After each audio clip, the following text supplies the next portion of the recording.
जय हिंद, वंदे मातरम। नमस्कार साथियों, स्वागत है आपके अपने YouTube चैनल अवतार स्टडी 7054 में। मैं पाल प्रवीण। आज के वीडियो में बात करेंगे राष्ट्रपति। जैसा कि आप सभी को पता है कि हाल ही में भारत के नए राष्ट्रपति का चुनाव हुआ है और भारत की जो नई राष्ट्रपति बनी है उनका नाम है द्रौपदी मुर्मू। और जो इनके क्रम संख्या की बात करते हैं, इनकी क्रम संख्या कौन सी, मतलब 15वें नंबर की इनकी क्रम संख्या है। राष्ट्रपति से जुड़े जितने भी इम्पोर्टेंट क्वेश्चन हैं वो हम सभी इस वीडियो के माध्यम से कवर करेंगे। तो आप सभी लोग वीडियो को पूरा देखिएगा और वीडियो को ज़्यादा से ज़्यादा मित्रों में शेयर करें। जो भी लोग हमारे यूट्यूब चैनल पर पहली बार जुड़े हैं वह लोग चैनल को सब्सक्राइब जरूर करें। तो आइए मित्रों, शुरुआत करते हैं आज की शानदार क्लास के साथ। आज का पहला प्रश्न है, निम्नलिखित में कौन भारत की आकस्मिक निधि से धन निकाल सकता है। इंपॉर्टेंट प्रश्न है, जेपीएससी में क्वेश्चन पूछा गया है। निम्नलिखित में कौन भारत की आकस्मिक निधि से धन निकाल सकता है। राइट आंसर है मित्रों इसका ऑप्शन नंबर सी, राष्ट्रपति। राष्ट्रपति को अधिकार है कि वह भारत की आकस्मिक निधि से धन निकाल सकता है। ये पॉइंट आपने याद रखना है। इस वीडियो के माध्यम से हम वही क्वेश्चन कवर करेंगे जो आपके एग्जाम में कई बार पूछे जा चुके हैं। तो आप सभी लोग वीडियो को पूरा जरूर देखिएगा। आगे बात करते हैं क्वेश्चन नंबर 2 की। श्रीमती प्रतिभा पाटिल का भारतीय गणतंत्र राष्ट्रपति के रूप में क्रम क्या है। बहुत ही इंपॉर्टेंट प्रश्न है। यहाँ पर क्रम पूछा गया है और बीपीएससी के प्री एग्जाम में क्वेश्चन पूछा गया है। श्रीमती प्रतिभा देवी पाटिल का राष्ट्रपति के रूप में क्रम क्या है। राइट आंसर है मित्रों इसका ऑप्शन नंबर सी, 12वें नंबर का क्रम है। अगर बात करते हैं द्रौपदी मुर्मू का क्रम कौन सा है, तो द्रौपदी जो मुर्मू है इनका क्रम है कौन सा मित्रों, 15वें नंबर का। और द्रौपदी मुर्मू से जो पहले राष्ट्रपति थे रामनाथ कोविंद, वह 14वें नंबर के थे। ठीक है, उनका जो क्रम था मित्रों वह 14वें नंबर के राष्ट्रपति थे। ये पॉइंट आपने अच्छे से याद रखना है। कभी कभी एग्जाम में क्रम भी पूछ लेता है। आप देख सकते हैं यहाँ बीपीएससी के एग्जाम में और प्रतिभा पाटिल का क्रम पूछा गया कि प्रतिभा पाटिल कौन से क्रम की राष्ट्रपति रही थी। ठीक है, तो उनका क्रम था 12वें नंबर की राष्ट्रपति रही थी। प्रतिभा पाटिल थी मित्रों, ये भारत की पहली महिला राष्ट्रपति थी। कौन सी मित्रों, भारत की पहली महिला राष्ट्रपति प्रतिभा देवी पाटिल थी। अब दूसरी जो महिला आई है उनका नाम है द्रौपदी मुर्मू। ठीक है, आगे बात करेंगे क्वेश्चन नंबर 3 की। निम्नलिखित में से किस राष्ट्रपति ने लगातार 2 बार राष्ट्रपति पद संभाला। एसएससी में एग्जाम क्वेश्चन पूछा गया, आप देख सकते हैं। निम्नलिखित में से किस राष्ट्रपति ने लगातार 2 बार राष्ट्रपति का पद संभाला। आंसर कमेंट करते जाएंगे, सभी लोग आंसर कमेंट करेंगे और क्लास को भी मित्रों में जरूर शेयर करेंगे। ठीक है, राष्ट्रपति का पद लगातार 2 बार संभालने वाले आपके जो डॉक्टर राजेंद्र प्रसाद थे, इन्होंने लगातार 2 बार राष्ट्रपति पद संभाला था। अगर आपसे क्वेश्चन पूछा जाए कि स्वतंत्र भारत के प्रथम राष्ट्रपति, तो स्वतंत्र भारत के जो प्रथम राष्ट्रपति थे वह आपके डॉक्टर राजेंद्र प्रसाद हो जाएंगे। कौन मित्रों, राजेंद्र प्रसाद स्वतंत्र भारत के प्रथम राष्ट्रपति थे और इन्होंने लगातार 2 बार तक, ठीक है, लगातार 2 बार तक राष्ट्रपति पद संभाला था। ये पॉइंट आपने अच्छे से याद रखना है। ठीक है, अगर यहीं से हम आपसे बात करें, भारत का संवैधानिक प्रधान कौन होता है। ठीक है, भारत का संवैधानिक जो प्रधान होता है वह कौन होता है मित्रों, आप सभी लोग कमेंट करेंगे। संवैधानिक प्रधान की बात करें तो यहाँ पर राष्ट्रपति होता है। कौन मित्रों, राष्ट्रपति संवैधानिक प्रधान होता है। ठीक है, अपने अच्छे से याद रखना है। संवैधानिक प्रधान कौन होता है, राष्ट्रपति। अगला प्रश्न है, राष्ट्रपति निम्न में से किस सूची के विषय पर अध्यादेश जारी कर सकता है। इंपॉर्टेंट प्रश्न है, जीपीएससी में क्वेश्चन पूछा गया है। जेपीएससी में राष्ट्रपति निम्नलिखित में किस सूची के विषय पर अध्यादेश जारी कर सकता है। आंसर कमेंट करते जाएंगे सभी लोग। राइट आंसर इसका ऑप्शन नंबर डी, संघ व संवर्ती सूची। राष्ट्रपति संघ व संवर्ती सूची पर अध्यादेश जारी कर सकता है। ये पॉइंट आपने याद रखना है। ठीक है, राष्ट्रपति किस पर, संघ व संवर्ती सूची पर अध्यादेश जारी कर सकता है। अगला प्रश्न है, नामांकन के समय राष्ट्रपति पद के उम्मीदवार को जमानत के तौर पर कितना रुपया जमा करना पड़ता है। यूपीपीसीएस में क्वेश्चन पूछा गया है कि जमानत के तौर पर राष्ट्रपति को कितना रुपया, ठीक है, कितना रुपया जमा करना पड़ता है। जो राष्ट्रपति का उम्मीदवार होता है इसको जमानत के तौर पर कितने रुपए जमा करने पड़ते हैं। राइट आंसर है ऑप्शन नंबर बी, 15,000 रुपये राष्ट्रपति के उम्मीदवार को जमानत के तौर पर जमा करने होते हैं। ये पॉइंट आपने अच्छे से याद रखना है। अगर यहाँ से हम एक क्वेश्चन आपसे पूछें कि 2 बार उपराष्ट्रपति तथा 1 बार राष्ट्रपति बनने वाले शख्स का क्या नाम था। एक बार राष्ट्रपति और एक बार उपराष्ट्रपति बनने वाले शख्स का जो नाम था मित्रों, doctor S Radhakrishnan. Doctor S Radhakrishnan मित्रों, ये एक बार राष्ट्रपति पद पर रहे और एक बार उपराष्ट्रपति पद पर रहे। ये पॉइंट अपने अच्छे से रखना है। अगला प्रश्न है, राष्ट्रपति चुनाव का विवाद कौन निपटाता है? इंपॉर्टेंट क्वेश्चन है और वीड के एग्जाम में क्वेश्चन पूछा गया है। ठीक है, राष्ट्रपति चुनाव का विवाद कौन निपटाता है? सभी लोग आंसर कमेंट करते जाएंगे। राइट आंसर इसका ऑप्शन नंबर सी, सर्वोच्च न्यायालय। सर्वोच्च न्यायालय के द्वारा राष्ट्रपति के चुनाव का विवाद निपटाया जाता है। ये पॉइंट आपने अच्छे से याद रखना है। ठीक है, सर्वोच्च न्यायालय के द्वारा। अगला प्रश्न है, राष्ट्रपति को कौन सहाय एवं मंत्रणा देता है? एसएससी में क्वेश्चन पूछा गया, आप देख सकते हैं।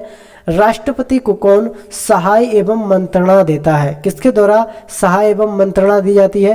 राइट आंसर इसका ऑप्शन नंबर डी, संघीय मंत्री परिषद के द्वारा। संघीय मंत्री परिषद के द्वारा राष्ट्रपति को सहाय एवं मंत्रणा दी जाती है। ये पॉइंट आपने याद रखना है। ठीक है, इसी तरह बात करेंगे अगले प्रश्न की। राष्ट्रपति संविधान के किस अनुच्छेद के अंतर्गत अध्यादेश जारी कर सकता है? इंपॉर्टेंट प्रश्न है, सभी लोग आंसर कमेंट करेंगे। राष्ट्रपति संविधान के किस अनुच्छेद के अंतर्गत अध्यादेश जारी कर सकता है? आंसर कमेंट करते जाएंगे सभी लोग। राइट आंसर हो जाएगा मित्रों इसका ऑप्शन नंबर डी, अनुच्छेद 123 के अंतर्गत। अनुच्छेद 123 के अंतर्गत राष्ट्रपति अध्यादेश जारी कर सकता है। ये पॉइंट आपने अच्छे से याद रखना है। ठीक है, राष्ट्रपति अध्यादेश जारी कर सकता है आर्टिकल 123 के अंतर्गत। ठीक है, अगर हम आपसे पूछें भारत का प्रथम नागरिक किसे कहा जाता है? ये क्वेश्चन आपके लिए कमेंट है, कमेंट में आंसर करेंगे। भारत का प्रथम जो नागरिक होता है वह किसे कहते हैं? आंसर कमेंट करेंगे सभी लोग। ये क्वेश्चन आपके लिए है। ठीक है, अगला प्रश्न है, यदि भारतीय उपराष्ट्रपति अपना त्याग पत्र करने का निर्णय लेते हैं तो वे अपना त्याग पत्र किससे संबोधित करके लिखेंगे? यदि भारतीय उपराष्ट्रपति अपना त्याग पत्र करने का निर्णय लेते हैं तो वे अपना त्याग पत्र किसे संबोधित करके लिखेंगे? वेरी इंपॉर्टेंट क्वेश्चन है मित्रों, और आरआरबी के एग्जाम में क्वेश्चन पूछा गया, आप देख सकते हैं। राइट आंसर हो जाएगा मित्रों इसका ऑप्शन नंबर डी, उपराष्ट्रपति को, राष्ट्रपति को ये अपना त्याग पत्र लिखेंगे। अगर उपराष्ट्रपति अपना त्याग पत्र देना चाहता है तो वे त्याग पत्र में राष्ट्रपति को संबोधित करके अपने त्याग पत्र लिखेगा। ठीक है, राष्ट्रपति को संबोधित करके त्याग पत्र लिखेगा। अगला प्रश्न है, विदेशी देशों के सभी राजदूतों का कमिश्नरों के पत्र किसके द्वारा प्राप्त किए जाते हैं? आरआरबी क्वेश्चन पूछा गया, आप देख सकते हैं। आरआरबी में विदेशी देशों के सभी राजदूतों का कमिश्नरों के पत्र किसके द्वारा प्राप्त किए जाते हैं? क्वेश्चन नंबर 10 है, बहुत ही इंपॉर्टेंट। राइट आंसर हो जाएगा ऑप्शन नंबर सी, राष्ट्रपति के द्वारा। किसके द्वारा? राष्ट्रपति के द्वारा कमिश्नरों के पत्र प्राप्त किए जाते हैं। ये पॉइंट आपने अच्छे से याद रखना है। ठीक है, अगर यहीं पे हम आपसे पूछ लें भारत की प्रथम महिला राष्ट्रपति का नाम बताइए। ठीक है, तो भारत की जो प्रथम महिला राष्ट्रपति थी वह कौन थी मित्रों? प्रतिभा देवी पाटिल, और उनका जो क्रम था मित्रों वह 12वें नंबर का क्रम था। कौन सा मित्रों? प्रतिभा देवी पाटिल का 12वें नंबर का क्रम था और भारत की प्रथम महिला राष्ट्रपति हैं। अगर आपसे पूछ लें कि भारत की दूसरी महिला राष्ट्रपति कौन है, तो भारत की जो दूसरी महिला राष्ट्रपति है वर्तमान समय में उनका नाम है द्रौपदी मुर्मू, और उनका जो क्रम है मित्रों 15वें नंबर का उनका क्रम है। ये पॉइंट आपने अच्छे से याद रखना है। ठीक है, आगे बात करेंगे। भारत के निम्नलिखित राष्ट्रपतियों में से कौन एक कुछ समय के लिए गुट निरपेक्ष आंदोलन के महासचिव भी थे? बहुत ही इंपॉर्टेंट प्रश्न है मित्रों। भारत के निम्नलिखित राष्ट्रपतियों में से कौन कुछ समय के लिए गुट निरपेक्ष आंदोलन के महासचिव भी थे? आईएएस प्री एग्जाम में क्वेश्चन पूछा गया है, आप देख सकते हैं। सभी लोग आंसर कमेंट करेंगे। क्वेश्चन नंबर 11 है, राइट आंसर है option number C. Option number जो सी है मित्रों, ज्ञानी जैल सिंह। जो ज्ञानी जैल सिंह थे मित्रों, ये राष्ट्रपति के पद पर रहने के साथ साथ कुछ समय के लिए गुट निरपेक्ष आंदोलन के महासचिव भी रहे थे। ये पॉइंट आपने याद रखना है। ठीक है, अगर यहीं से हम आपसे क्वेश्चन पूछे कि भारत के एक बार उपराष्ट्रपति और एक बार राष्ट्रपति बनने वाले व्यक्ति का क्या नाम था? एक बार राष्ट्रपति और एक बार उपराष्ट्रपति बनने वाले व्यक्ति का जो नाम था मित्रों, इनका नाम था मित्रों सर्वपल्ली डॉक्टर राधाकृष्णन। ठीक है, ये पॉइंट आपने अच्छे से याद रखना है। एस राधाकृष्णन इनका नाम था मित्रों, एस राधाकृष्णन। यही थे डॉक्टर सर्वपल्ली राधाकृष्णन। ये पॉइंट आपने अच्छे से याद रखना है। ये एक बार राष्ट्रपति रहे और एक बार उपराष्ट्रपति भी रहे। आगे बात करते हैं, संविधान के किस अनुच्छेद के अंतर्गत राष्ट्रपति संघीय मंत्री परिषद की सलाह मानने के लिए बाध्य है? संविधान के किस अनुच्छेद के अंतर्गत राष्ट्रपति संघीय मंत्री परिषद की सलाह मानने के लिए बाध्य है? तो आप सभी लोग आंसर भी कमेंट करते जाएंगे, ठीक है। क्वेश्चन नंबर 12 का राइट आंसर है ऑप्शन नंबर ए, अनुच्छेद 74 के अंतर्गत, यानी आर्टिकल 74 के अंतर्गत राष्ट्रपति संघीय मंत्री परिषद की सलाह मानने के लिए बाध्य है। ये पॉइंट आपने याद रखना है। अगर यहीं पर हम आपसे पूछें, लोकसभा को भंग करने का अधिकार किसके पास है? लोकसभा को भंग करने का अधिकार किसके पास है? ये पॉइंट क्वेश्चन बहुत ही इंपॉर्टेंट है। लोकसभा को भंग करने का अधिकार किसके पास है मित्रों? राष्ट्रपति के पास है। ये पॉइंट आपने अच्छे से याद रखना है। लोकसभा को कौन भंग कर सकता है? राष्ट्रपति। राष्ट्रपति अपना त्यागपत्र, अगर राष्ट्रपति अचानक से अपना त्यागपत्र देना चाहे तो किसको देगा? ये भी पॉइंट नोट करने वाला है मित्रों। तो आप नोट करेंगे कि राष्ट्रपति अगर अपना त्यागपत्र देगा तो वह किसको देगा? उपराष्ट्रपति को मित्रों। किसको? उपराष्ट्रपति को राष्ट्रपति अपना त्यागपत्र देगा। ये पॉइंट आपने अच्छे से याद रखना है, ठीक है। राष्ट्रपति त्यागपत्र देगा उपराष्ट्रपति को, और उपराष्ट्रपति अगर त्यागपत्र देता है तो किसको देगा? राष्ट्रपति को, ठीक है। आगे बात करेंगे क्वेश्चन नंबर 13 की। भारत सरकार का संवैधानिक अध्यक्ष कौन होता है? इंपॉर्टेंट क्वेश्चन है, एसएससी में क्वेश्चन पूछा गया, आप देख सकते हैं। भारत सरकार का संवैधानिक अध्यक्ष कौन है? बहुत ही इंपॉर्टेंट क्वेश्चन है, सभी लोग आंसर कमेंट करते जाएंगे। भारत सरकार का संवैधानिक अध्यक्ष कौन होता है? राइट आंसर इसका ऑप्शन नंबर ए, राष्ट्रपति। राष्ट्रपति भारत सरकार का संवैधानिक अध्यक्ष होता है। अगर हम यहां पर आपसे पूछें कि राष्ट्रपति का कार्यकाल कितना होता है, राष्ट्रपति का कार्यकाल कितना होता है, तो राष्ट्रपति का जो कार्यकाल होता है वह होता है मित्रों 5 वर्ष के लिए राष्ट्रपति का कार्यकाल होता है। ये पॉइंट आपने अच्छे से याद रखना है। राष्ट्रपति का कार्यकाल 5 वर्ष के लिए होता है। ये बहुत अच्छे से आपने याद रखना है, ठीक है। आगे बात करेंगे क्वेश्चन नंबर 14 की। निम्नलिखित में से किसे भौगोलिक क्षेत्र को अनुसूचित क्षेत्र घोषित करने का संवैधानिक अधिकार है? बहुत ही इंपॉर्टेंट प्रश्न है। किसको भौगोलिक क्षेत्र को अनुसूचित क्षेत्र में घोषित करने का अधिकार है? राज्यपाल को, मुख्यमंत्री को, प्रधानमंत्री को, या फिर राष्ट्रपति को? बहुत ही इंपॉर्टेंट क्वेश्चन है। किसके पास अधिकार है कि वह भौगोलिक क्षेत्र को अनुसूचित क्षेत्र घोषित कर दे? राइट आंसर क्या है मित्रों? ऑप्शन नंबर डी, राष्ट्रपति को। राष्ट्रपति को अधिकार है कि वह भौगोलिक क्षेत्र को अनुसूचित क्षेत्र भी घोषित कर सकता है। और यूपीपीसीएस के एग्जाम में पूछा गया, प्री एग्जाम में क्वेश्चन बहुत ही इंपॉर्टेंट है, तो सभी लोग वीडियो को शेयर जरूर करें मित्रों में, ठीक है। आगे बात करेंगे क्वेश्चन नंबर 15 की। भारत के राष्ट्रपति की मर्जी तक निम्नलिखित में से कौन अपने पद पर रह सकता है? बहुत ही इंपॉर्टेंट है क्वेश्चन। आरआरबी में क्वेश्चन पूछा गया, देख सकते हैं आरआरबी में क्वेश्चन पूछा गया है, भारत के राष्ट्रपति की मर्जी तक निम्नलिखित में कौन अपने पद पर रह सकता है?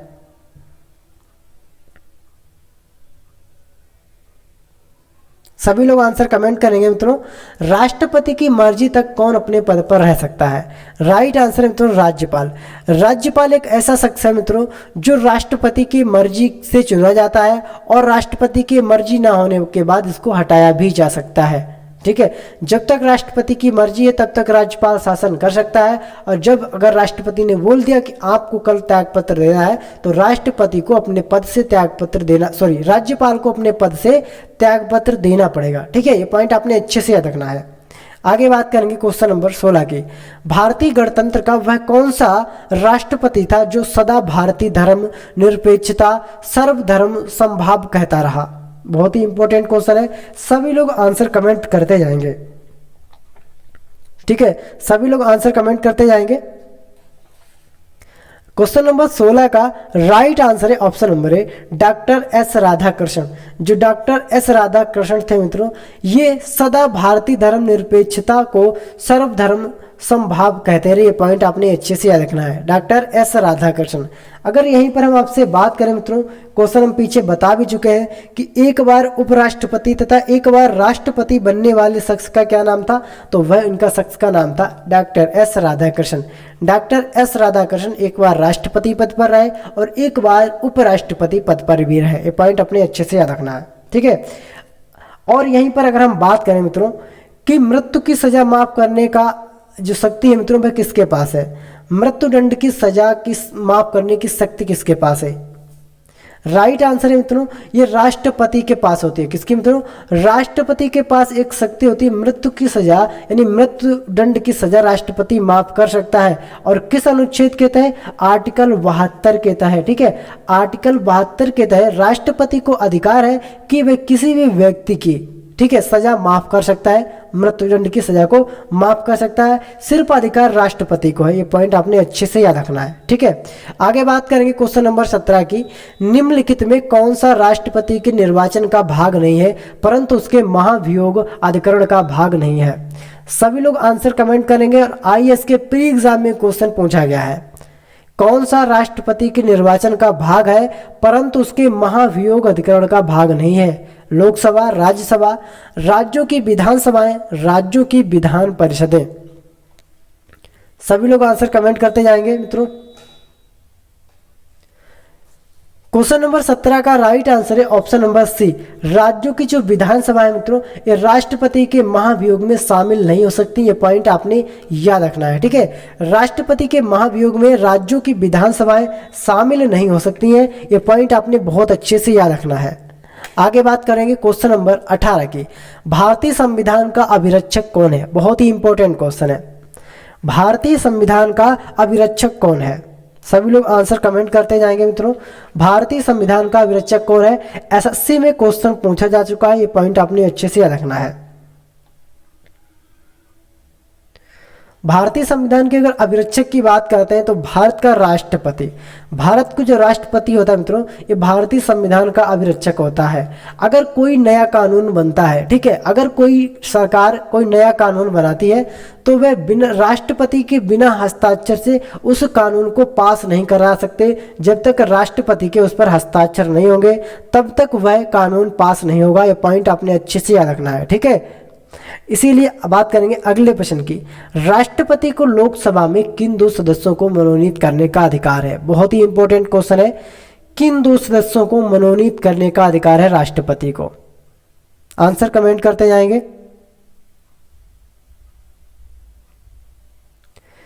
क्वेश्चन नंबर 19 का राइट आंसर है option number B, Anglo Indian. राष्ट्रपति को 2 एंग्लो इंडियन चुनने का अधिकार। ये पॉइंट आपने अच्छे से याद रखना है, ठीक है। इसमें 2 एंग्लो इंडियन चुने जाएंगे राष्ट्रपति के अनुसार। ये पॉइंट आपने अच्छे से याद रखना है, ठीक है। अगर आपसे हम पूछे भारतीय संविधान के किस अनुच्छेद में कहा गया है कि राष्ट्रपति भारत का राष्ट्राध्यक्ष होगा? भारतीय संविधान के किस अनुच्छेद में कहा गया है कि राष्ट्रपति भारत का राष्ट्राध्यक्ष होगा? तो वह होगा मित्रों आर्टिकल 52 में। आर्टिकल यानी अनुच्छेद 52 में कहा गया है कि राष्ट्रपति भारत का राष्ट्राध्यक्ष होगा। ये पॉइंट आपने अच्छे से नोट करना है, ठीक है। आगे बात करेंगे क्वेश्चन नंबर 20 की। भारत में संघ राज्य क्षेत्रों का प्रशासन किसके द्वारा संचालित किया जाएगा? बहुत ही इंपॉर्टेंट प्रश्न है। भारत में संघ राज्य क्षेत्रों का प्रशासन किसके द्वारा संचालित किया जाएगा? बीपीएससी में क्वेश्चन पूछा गया है, आप देख सकते हैं। तो सभी लोग आंसर कमेंट करेंगे।